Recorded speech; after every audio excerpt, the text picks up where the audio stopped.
because there was still time. Lijin could only fix her gaze caught between her explosive reaction and his plastic. Sour mood, his simple statement was enough. In a moment, both Ruby and Lijin stood ready, their previous conflict was resolved, and attention returned to the city. After intense training in the dungeon, a pause comes for a moment. Luke comfortably settles on a large, slug-like creature amid a sea of smoke and relaxes. Smaller, yes. During preparations for departure, his calm cuts off abruptly. While Ruby celebrates their return home and Luke picks up magical stones to send them to school, Lijin calls him by name. Her face reveals everything. Serious, she officially requests to hold a ranked match against him. Luke lets out a tired sigh. His patients are clearly on edge as he asks if she has already forgotten that happened with Dan. Lijin begins to protest, insisting that under other circumstances this match would be pointless, but Luke immediately interrupts her. With a cold command, he tells Ruby to become her opponent, and the Beastman girl volunteers without hesitation. Volunteers, his eyes narrow with tension. He declares his absolute hatred for the uncivilized and directly confronts Lijin, asking if she really wants to fight and put the whole team at risk.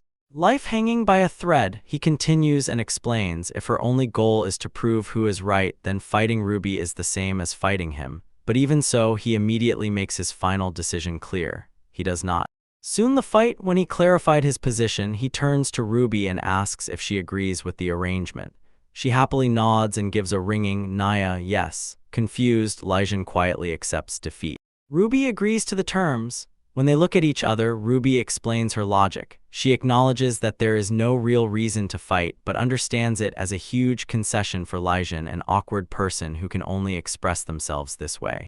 When it all comes down to a fight, Ruby, not understanding, jumps into the air and officially calls Lijun for a ranked match as his technical substitute Luke. With new determination, Lijun accepts. Luke watches silently, hoping that this will be enough to satisfy her. In the academic court, Ruby approaches Lissy Marshall. She asks why Lissy, a traveler who should have principled clashes, agreed to Luca. Lissy, turning to her, simply asks what she wants. Ruby explains the true goal of the traveler is not the fight. Lijun bursts out in disbelief and calls her an idiot for such a statement. She explains travelers strive to survive, putting their own lives on the line against monsters, and the better if no one gets hurt. In the background, other students, including Muriel, watch the clash unfold. In Ruby's gaze, determination flares, and she declares that nothing would make her happier than such a fight, promising to save the other matter for later. After that, she directly challenges Lijun, who agrees, suggesting making it an official ranked match. The match starts with an explosion of movement. Ruby bursts forward with incredible speed. She ducks, teases Lijun, and asks not to be looked down upon, and in a moment closes the distance. The attack pierces Lijun's shield. The knight's apprentice flinches and growls through his teeth, bracing against the unexpectedly strong strike of the little wanderer. Lijun grits her teeth in anger and irritation. Although she is used to sparring from formal lessons, she now understands. She simply cannot keep up with Ruby's fierce pace. She struggles to keep up with Ruby's speed, shudders when she realizes she can't raise her shield in time to protect herself. Ruby, a blur of motion, cuts in front of her and declares that she is too slow. A rainbow smile spreads across Ruby's face as she leaps upward and calls to the wind to strengthen her next strike. A wind-whipped blow with incredible force flies into the shield of Licia, breaking its defense and throwing it to the ground. It is defeated. Ruby stands victorious over the fallen opponent. She lay broken until the proctor's voice officially announced Ruby as the winner. Standing nearby, Ruby turned to Luke and Labura and simply said that the fight was over. Then she spread her arms wide and shouted a victorious, joyful cheer. Luke said briefly and businesslike, "Good job," and the off-screen proctor added that their ratings would change accordingly. He stepped forward and gently patted Ruby on the head, and the clawed girl instantly became alert, her ears twitching. Then his gaze slid again to Lijun, who was crouching in a kneeling pose. She raised her eyes and asked gloomily what he wanted. Understanding, he replied that he was just thinking of taking her to the infirmary. After a short pause, Lijun quietly agreed. With her consent, Ruby and Labura approached to help the wounded listen to her steps. Luke told them that they would part ways here for the day, and Labura replied that she was ready to help. Later, Muriel told Dana a complicated story. She admitted that before reincarnation, Lijun was her favorite heroine from the game. In one of the story branches, Lijun became the perfect wife, but Muriel had a completely different path, where Lijun loses to Luke and is forced to marry him. In that time frame, later the game's protagonist attacks Luke's base and defeats him. Without stopping, she continued and showed Dana an image on the screen there. The main hero is reaching out to Lijun. Muriel explained, this is necessary so that the hero can bring Lijun back after Luke dies, and so that she would offer to live together again. The story she recounted brought up a tragic scene from that game on the screen. Lijun, holding the dying Luke close, declares that he has become her only family. The memory ended with a painful listening where the heroine confronted Dana, his double in the game, over Luke's body. Tears ran down her face and she directly accused him, "Dana, you killed my husband." He remains silent, the image of Lijun from that other timeline, her hand on the shoulder of his double, her face stern. This lingers in his memory. Mind, the scene unfolds as Muriel described. Lijun holds Luca, who is dying, in his arms, and her voice trembles with agony as she declares that she will never belong to the victor even if it costs her life. Her double can only watch, exclaiming to the princess in shocked confusion. The protagonist from that timeline, the one who dealt the final blow, breaks down in despair into swearing as Luca's body falls. He stands amid the fleeing energy of his attack, already realizing the one who stole the purity of Licia is her destined fate. The weight of this alternate history presses down on Dan's, sweat beads on his forehead as Muriel's voice tells that Lijun gave herself completely to Luca until the bitter end. And she finishes her story and her gaze is sharp. The memory of Lyjan's pure and deep devotion, even one that calmed tearful Luca, is an image, she says, is forever engraved in her mouth. Mind, her thoughts then flee to another possible route from the game. She reasons that a girl with such a pure soul will give herself to any man and become a perfect, feudal machine for men. Then Riley asks herself a question about her own role. Isn't she making him feudal if he cannot be feudal without F? Meanwhile, in Academy Hall, the consequences of a completely different clash unfold. Lyjan sits on the floor broken and calls Luca only by the family nickname, Disgustos. She looks at him and his face is frozen in complete neutrality while Dan watches from the south. Luca shifts his gaze to Dan and asks why the princess did not challenge him. Dan explains, he refused, that's why she went to fight Ruby. Luca admits that Lyjan lost, but his main point is that the challenge was not addressed to him. He aims at him. The man admits his surprise. He was ready for another confrontation, yet still saw that Luca was completely calm. Dan realizes this is the first real conversation they've ever had. Luca only dryly confirmed. He listens, freezing in surprise as Dan approaches and apologizes, admitting that he feels he caused Luca so much trouble. Luca can only grumble in response, and that gesture completely baffles him. Expectedly, Dan slightly tilts his head and offers a simple, direct apology for what he did in the past. Luca still keeps his distance. Inside, he asks himself, how did the heart change so quickly? From memories of the game, the protagonist was much more impulsive and hot-tempered. He wonders what Dan's true intentions are. His thoughts diverge to listening, who, despite her tears, she declares her determination. She reminds him that the Duke is repulsive and these remains are the enemy of the princess and that she will have to defeat him someday. Luke agrees, this Dan is not like the one he expects. Breaking the silence. Dan points to Luke and praises him as an incredible hard worker, has far outpaced all the others. He admits that Luke is not the disgusting nobility Dan initially thought him to be. Embarrassed by his own admission. Dan tells him to shut up. A quiet smile touches Luke's lips as he replies as if to say, it turns out even a fool can. Thank you. Holding Lyjan, Dan reflects on Luke's words and realizes the line between them still needs to be kept clear. Then he speaks aloud and warns Luke that the princess may be stubborn and her condition might prevent her from heeding his request not to attack. Lyjan, though unconscious, seems to sense a shift. A thought creeps into her head about how suddenly Dan became defenseless. While Dan stands next to Lyjan, the game's protagonist appears nearby, looking at them with a cold gaze. He snorts, calls Dan a plebeian, and declares that he knows nothing. He looks down at the stunned Dan, a faint smile trembling on his lips. He tells Dan to remain as he is and grow into a wonderful protector. The protagonist, turning to leave, throws in one last clarification and tells Dan not to get confused. This, he assures, is best for him. Finally, he turns and walks away, a confident, cheeky smile on his lips while his mind runs through his own essence. He thinks he is the laziest and most vile noble trickster. Finally, such a thought brings a quiet laugh to his lips and Dan trembles, completely bewildered. As he walks away, a thought about incredible crosses flashes in his mind. His attention, like the whole group's, is immediately drawn to Scylla, the teacher's assistant. She announces the start of extracurricular activities. Each team will spend the next 3 days in the dungeon. Effective. She explains the rules to the gathered students and the instructors will take turns in the dungeon. She warns, if they call for help without urgent need, it will worsen their grade. Armed with basic skills, now they have to get food for themselves and shelter. While the students begin to prepare, Muriel intercepts Dan and questions why he is completely unarmed and came empty-handed. She clearly loses her temper, recalling that Lyjan promised not to interfere with his methods, but that is exactly what called him. Anyway, she waves at her own extensive gear, full armor and a large backpack, and declares that women must be prepared. For the 3-day expedition, she insists they need a lot of stuff, although aloud she wonders if she has too much baggage. Nearby, Libera, Glicko, and Ruby watch the exchange. Libera notices the contrast between Muriel, a young noblewoman, and Ruby, a traveler accustomed to camping. Still, Libera agrees that Muriel seems to have brought. Meryl just smiles and tells Laborie to briefly explain the dungeon nuances to Ruby. While Meryl says this, Ruby jokingly grabs her backpack, shouts for Meryl to wait, and tries to figure it out. She tries to advise the confused Dan, supposedly keep only what you can fit in your pouch and you don't need a large water skin. Dan, sitting on his heels in despair, doesn't understand why this is happening to him.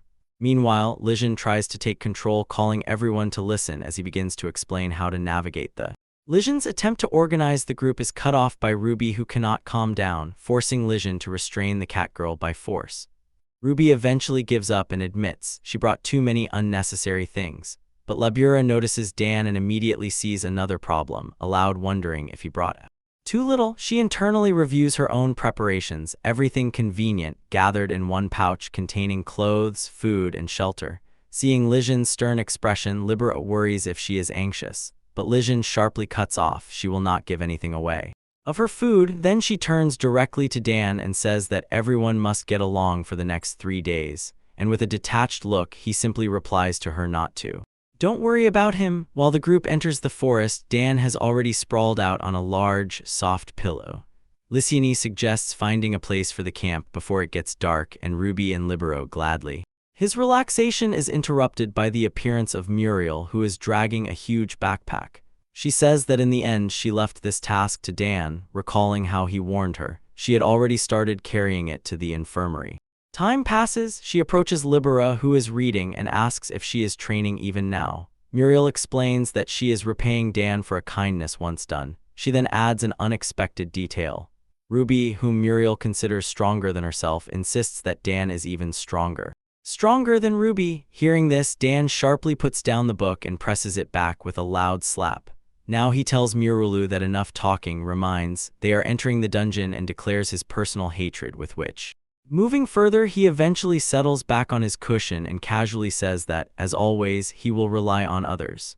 Then he adds, they all sacrifice their weekends to prepare for this training, hinting he did not do it. Despite indifference, 3 girls, Ruby, Lijin, and Labura, stick together, stand as a single team, and are ready. Focused faces, they confirm their readiness simultaneously and proclaim that the time to start. She sharply turned around, her gaze sharp and determined, and the cloak settled around her.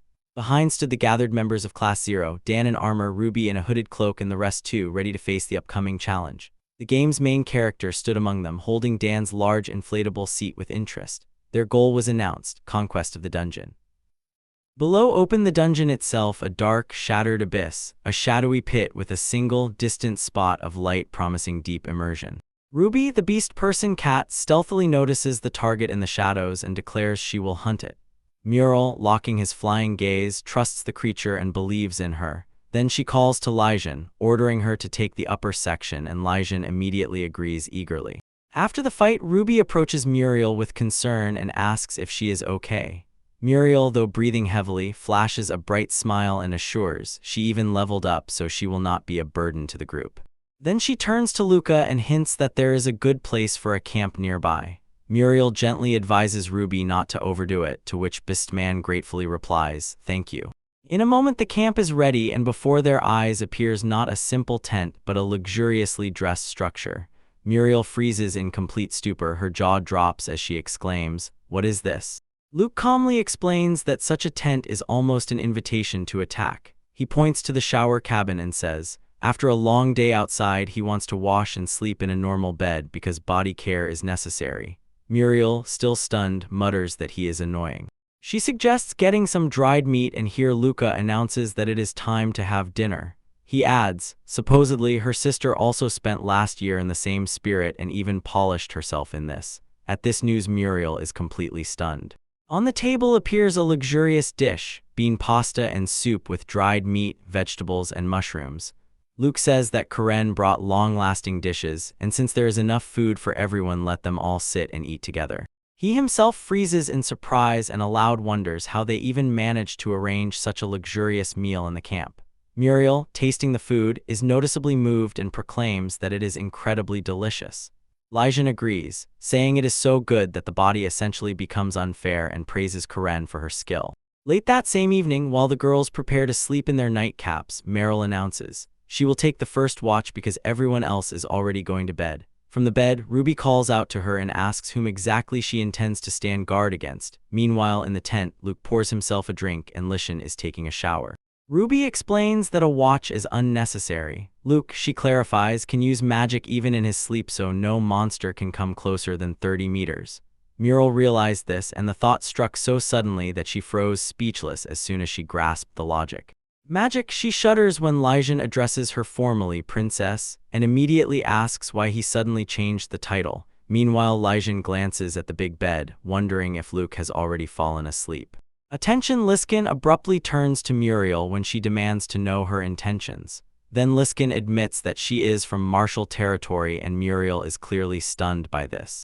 Muriel coming to her senses from surprise, Muriel's face hardens. She directly asks Lysian whether he has hated Luke all this time up to this very moment.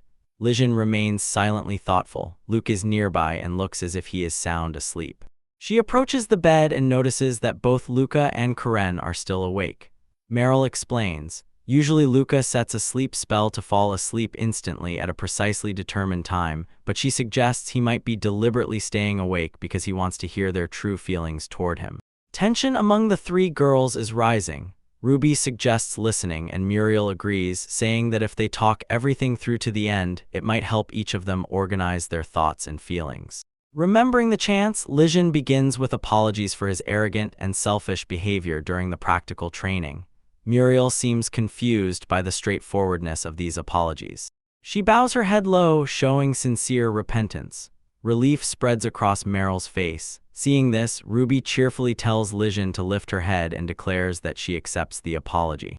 A smile lights up Lysian's face. She asks to be called by her first name and says she hopes they can all get along as teammates and classmates. Karen and Ruby happily agree, trying to pronounce her name. Luke, who pretended to be asleep, silently thinks that eavesdropping on a girl's private conversation is indecent. He felt relieved they made up. When dawn cuts through the night, he stands outside. The 10th morning ritual is already complete. Thoughts flow to the next goal, training to improve the skill of casting several spells simultaneously. He began training by releasing several valve slimes into the air. Thanks to their tracking ability, they could find any living creature within a 30-meter radius. Then he activated his control technique. He allowed his consciousness to control his body from a distance while he himself slept. Meanwhile, Val's defense system was set to intercept any threats he sensed. A mental map surfaced in his mind, harmless targets in blue and the rest in yellow for caution. But one target glowed red, an enemy was approaching his tent. As soon as the alarm signal clicked in his head, the Lysian marshal lunged at him. He hovered in the air and began to fuss with magical spheres while he himself realized this was the perfect chance to practice magic regulation. He knew that if he used 3 spells simultaneously, it would significantly impact his strength. Her sword cut through the air where he had just stood. With a cold face, he asked if she really wanted to be killed and reminded her, if he killed her inside the dungeon, no evidence would remain. But the Lysian met his threat with a confident smile, as if even impressed by his skill. She lowered her weapon, explaining that she had previously observed his actions. She noticed how he simultaneously used brutal martial arts techniques and several spells at once, calling it an incredible technique. Then she directly asked, "Is this his true power?" Continuing her thought, she admitted that she now understood how foolish she had been and demanded that he fight her. While she spoke, Lucas, lying in his tent, began to stir and wonder what her real goal was. Her thoughts snapped back to the conversation with Dan. He advised not to swallow what was heard blindly, but to look at everything herself and make her own decision. That advice became a turning point for her. For her, she stated that even if their families were rival nobles, it did not automatically mean that Luke would become her personal. Luke considered this. He realized her change of attitude, just like Dan's, was a significant deviation from the initial course of events. He was afraid that too many changes would complicate control, but ultimately he decided, if his victory in their first duel was the cause, then he alone must answer for it, only for that. Months later, he stood up and looked her straight in the eyes. "I will fight you now, but immediately set a condition. This is the only time. You must promise never to challenge me again." The Lysian turned around and a clear surprise froze on her face. He stands with a calm face and Lysian beams thanks him for accepting her challenge. Then she asked what was at stake in this fight. In response, he materialized a small ball of light in his hand and said that there were no stakes, explaining his thought that by crossing blades they could have a conversation. Of a F. Heart inside he sighs, thinks that she is just a battle maniac. As if nothing happened, she mercilessly raises the sword to him and declares that this one duel is enough for her to fully understand him. Completely, she takes a stance and shouts for him to prepare, and he in turn remembers about Slime Valve. He understands. It is enough to release tribute magic and the fight will end in a moment, but he decides to definitely please her desire to talk. He hesitates for a moment and rushes forward, a blurred streak of movement. He raises his hand to meet the attack and on his face is focused calm. Face the blow with her strength throws him rolling back on the ground, but he remains steady. She presses her advantage, relentlessly attacks again and again while he blocks every strike, reinforcing his defense with magic. When the exchange of blows scatters, she analyzes his technique. She admits his manipulative magic is impressive, but points out that the movements of an inexperienced user are simple and easy to predict. With a focused gaze, she finds a breach in his defense. He, blinking a little tensely, thinks to himself, it's time to bring the duel to an end. But Lijin, you can see how she is gasping and sweating from X. Despite the fatigue, she growls that this is not the end yet, prepares to tear forward and suddenly chokes from shock. In a moment, he has already closed the distance between them. His hand froze right in front of her face. She could only sharply exhale from shock when Luke, instead of striking, leaned down and pressed his lips too. Grooves tore open on her cheek. He pulled back, lightly touching her forehead. I won, he simply said, stood up and walked away. Lijin froze on the ground, completely stunned, not moving for a moment. Motionless, she raised her hand to her mouth and her cheeks flared up as a wave of heat covered her completely. Somewhere in the distance, Luke casually told her to go and get shower. After some time, already in academic uniform, he himself sat at the table and calmly remarked that breakfast Karen was already ready. The next morning, under a clear sky, she tried to wake Luke. He grumbled at her to go eat ahead of him, planning to sleep a little more. Later, Muriel approached him and urgently reported that something bad was happening in the forest. It felt strange. She explained she couldn't find a single monster there. Anywhere, he asked if she knew anything, and she confirmed the situation was indeed serious. Turning on his tracking ability, Luke noticed that only his own marker appeared. The threat finally reached him immediately. Meanwhile, Meryl explained to Ruby and Lijin one phenomenon. If a dungeon is excessively exhausted, it spawns a boss to cut down intruders, absorbing weaker monsters for power. It was then that Lijin raised the alarm, confirmation that the fight with the giant had already started. Monster. In other places, a dark-skinned student just waking up realized what she had seen earlier and exclaimed, "Kiss!" Luke, irritated, dismissed it as a coincidence and told her not to work about it. Lijin was still lost in thought, wondering if it really was a kiss. Ruby interrupted her, reminding that the boss was more important. Lijin pulled herself together again and ordered Ruby to go and check one specific. When she confirms together with Muriel that the camp is safe, Luke catches her gaze. He asks where the boss is, then immediately shows the way forward. He suddenly grabs her hand, jerks it so she flinches and urges they must hurry because their goal is just ahead. Myra watches. He bursts out, surprised, without waiting for an answer. He sharply pulls her into a run, leading the group as they rush through the forest. In the clearing before them, a giant slimy monster shudders. Its gelatinous body towers over the landscape. Luke's expression twists with disgust. He thinks, real, truly disgusting, nothing like the cute forest creatures he had imagined. Suddenly, a powerful jet of water hits the giant slime. Nearby, you can see Libera Glico casting a spell. The gem on her staff flashes with a bright glow, and the attack shows Team 1 is already engaged in battle. Luca realizes that events are unfolding just like in the original story. When Den draws his sword to join the fight, Luca begins to summon Val, and into his hand, he has repositioned himself high on a tree branch, Valve floating at his side. Below, Ruby notices him and demands, where is he heading? He calmly replies that he is just going there to